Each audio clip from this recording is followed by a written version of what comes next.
Election అప్డేట్స్ను అందరికంటే ముందుగానే తెలుసుకోవాలంటే ఈరోజే ఆర్టీవీ లైవ్ యాప్ని మీ మొబైల్లో డౌన్లోడ్ చేసుకోండి.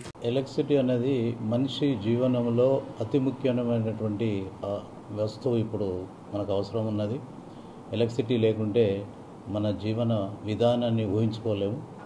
ఆ విధంగా ఇంతకుముందు కరెంటు కోతల నుండి ఇప్పుడు నిరంతరాయ కరెంటు ఇచ్చే విధంగా ప్రభుత్వం చర్యలు తీసుకున్నది.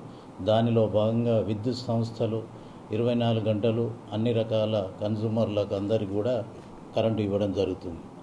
దానిలో భాగంగా నిరంతరాయ కరెంటు ఇవ్వడానికి విద్యుత్ సంస్థలు కూడా వాటికి కావాల్సినటువంటి పోల్లు, లైన్లు, ట్రాన్స్ఫార్మర్లు అన్నింటినీ కూడా విద్యుత్ చట్టం ప్రకారము సెంట్రల్ ఎలక్ట్రిసిటీ రూల్స్ ప్రకారం కూడా నిర్మించడం జరిగింది. వాటిని ముఖ్యంగా మనము ఈ పట్టణంలోనైతే ఎక్కడైనా కూడా సిమెంట్ పోలు, ఐరన్ పోలు పెట్టి లైన్లు వేయడం జరుగుతుంది.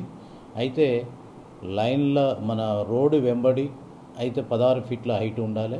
అదేవిధంగా రోడ్డు క్రాస్ అయినప్పుడు మాత్రము 18 ఫీట్ల హైట్ ఉండాలని చెప్పి 11 kV వరకు మనకు ఉన్నది. ఆ విధంగా ఆ ఎత్తులు అన్నింటినీ కూడా పాటిస్తూ మనము లైన్లు కూడా నిర్మించుకోవడం జరిగి అండ్ నిరంతరాయ కరెంట్ ఇచ్చే విధంగా చర్యలు తీసుకున్నాం. కానీ ఈ మధ్యన ప్రభుత్వ ఆదేశాలు కావచ్చు లేకుంటే గ్రీనరీ పెంచాలనే ఉద్దేశంతో లైన్ల కింద పెద్ద చెట్లు దాదాపు 8 నుండి 10 మీటర్లు పెరిగే పెద్ద పెద్ద చెట్లు లైన్ల కింద పెట్టడం జరిగింది. గత 5-6 సంవత్సరాల నుంచి వెళ్ళి అవి పెట్టినవి పెంచుకుంటూ రావడం జరిగింది. ఆ చెట్లన్నీ కూడా పెద్దగా పెరిగి వైర్లలో ఇరుక్కొని పోయి అండ్ ఆ లైన్లో పాడవుతున్నాయి, వైర్లు తెగిపోతున్నాయి. అదేవిధంగా వర్షం పడ్డప్పుడు కూడా ఈ పెద్ద చెట్లు మండలు విరిగి లైన్ల మీద పడడం వల్ల వైర్లు తెగడం కాకుండా చాలా పోల్లు కూడా డ్యామేజ్ అనేది పోల్లు విరిగిపోవడం జరిగింది. చరచర మంటలు వస్తున్నాయి, సౌండ్ వస్తుంది, షాక్ వస్తుందని చెప్పి చాలామంది ఫిర్యాదులు కూడా రావడం జరిగింది. అదేవిధంగా మా అధికారులందరికీ కూడా ఆ చెట్లను అన్నీ కూడా ట్రిమ్మింగ్ చేయాలని చెప్పి చాలా ఫిర్యాదులు రావడం జరిగింది. ఆ దానిలో భాగంగా మనకు ఏదైతే లైన్లకు తాకుతున్నటువంటి చెట్ల కొమ్మలను ట్రిమ్మింగ్ చేయాలనే ఉద్దేశంతో మేము మున్సిపల్ అథారిటీస్ వాళ్ళని రిక్వెస్ట్ చేయడం జరిగింది. వారి దగ్గర ఉన్నటువంటి మెకనైజ్డ్ ల్యాడర్ అంటే మన వ్యాన్ పైన ఉన్నటువంటి పెద్ద ల్యాడరు పైకి ఎక్కి కొట్టడానికి వాళ్ళ స్టాఫ్ను కూడా పంపించడం జరిగింది. వాళ్ళ యొక్క ఆధ్వర్యంలో మా సిబ్బంది అందరూ కూడా చెట్లకు తాకుతున్నటువంటి లైన్లకు తాకుతున్నటువంటి చెట్ల కొమ్మలన్నిటి కూడా కొట్టివేయడం జరిగింది. అదేవిధంగా కరెంటు నిరంతరాయంగా చర్యలు తీసుకోవడం జరిగింది. గ్రోత్ రేట్ ఎక్కువ ఉన్న వాటిని కొంత ఎక్కువ వరకు కట్ చేయడం జరిగింది. మా యొక్క ముఖ్య ఉద్దేశం ఏంటంటే లైన్లకు తాకుతున్నటువంటి చెట్లనే ట్రిమ్మింగ్ చేయాల్సిన అవసరం ఉంది.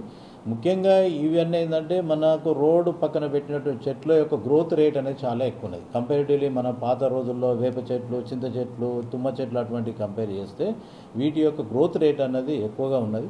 అవి మనకు ఒక 3 నెలలు 2 నెలల వరకు కూడా మళ్ళీ పెరగకుండా అంతరాయం రావద్దనే ఉద్దేశంతో కొన్ని బ్రాంచెస్ కూడా కట్ చేయడం జరిగింది. అండ్ ఎక్కడెక్కడైనా మా సిబ్బంది కూడా మీరు అన్నట్టు ఎక్కడన్నా మొదలు కట్ చేయడం కూడా 1-2 మా దృష్టి కూడా రాయింది. వాళ్ళ మీద కూడా చర్యలు తీసుకుంటాం. అటువంటివి ఉంటే సరి చేసుకుంటాం. ఇక ముందు అటువంటివి కాకుండా చర్యలు తీసుకుంటాం. అండ్ ముఖ్యంగా మనకు అందరికీ విద్యుత్ చట్టం ప్రకారం సెక్షన్ 139, 140 ప్రకారం కూడా ఇది ఎవ్వరు కూడా విద్యుత్ లైన్లకు ఇంటర్ఫియర్ అయ్యే విధంగా చెట్లు పెట్టడం అయితేంది, ఏమన్నా వేరే ఫారెన్ మెటీరియల్ కూడా లైన్ల మీద వేస్తే చట్ట ప్రకారం చర్యలు తీసుకోమని కూడా చెప్పడం జరిగింది. కానీ ఇవన్నీ 2 ప్రభుత్వ సంస్థలు ఒకదానికొకటి కొట్లాడకుండా సామరస్యంగా కలిసి పనిచేయాల్సిన అవసరం ఉంది. కానీ కొంతమంది ఆ మున్సిపాలిటీ పనిచేసినటువంటి వ్యక్తుల వలన కొంత గ్యాప్ అన్నది వచ్చింది. వాళ్ళు ఏదో నోటీస్ అనేది పంపించడం అన్నారు, మాకు ఇంతవరకు రాలేదు. వారితో కూడా మాట్లాడడం జరుగుతుంది. అదేవిధంగా కలెక్టర్ గారితో మాట్లాడడం జరుగుతుంది. మేము మాత్రం ఎలక్ట్రిసిటీ చట్టం ప్రకారం మాత్రమే చర్యలు తీసుకొని నిరంతరాయ విద్యుత్ కరెంటు ఇవ్వడానికి, వినియోగదారులకు సరైన సేవ చేయడానికే చర్యలు తీసుకుంటున్నాము. అంతేగాని మేము ఎటువంటి చెట్లను కొట్టాలనే ఉద్దేశం మాత్రము విద్యుత్ సంస్థకు లేదు. సిద్దిపేట మున్సిపాల్లో మనము పచ్చదనం కోసమని చెట్లను పెంచడం జరిగింది. అయితే ఎలక్ట్రిసిటీ డిపార్ట్మెంట్ వాళ్ళు మనకి ముందస్తుగా సమాచారం కానీ ఎలా ఇవ్వకుండా కొన్ని చెట్లని సుమారుగా 300 to 400 చెట్లను వాళ్ళను నరికివేయడం జరిగింది.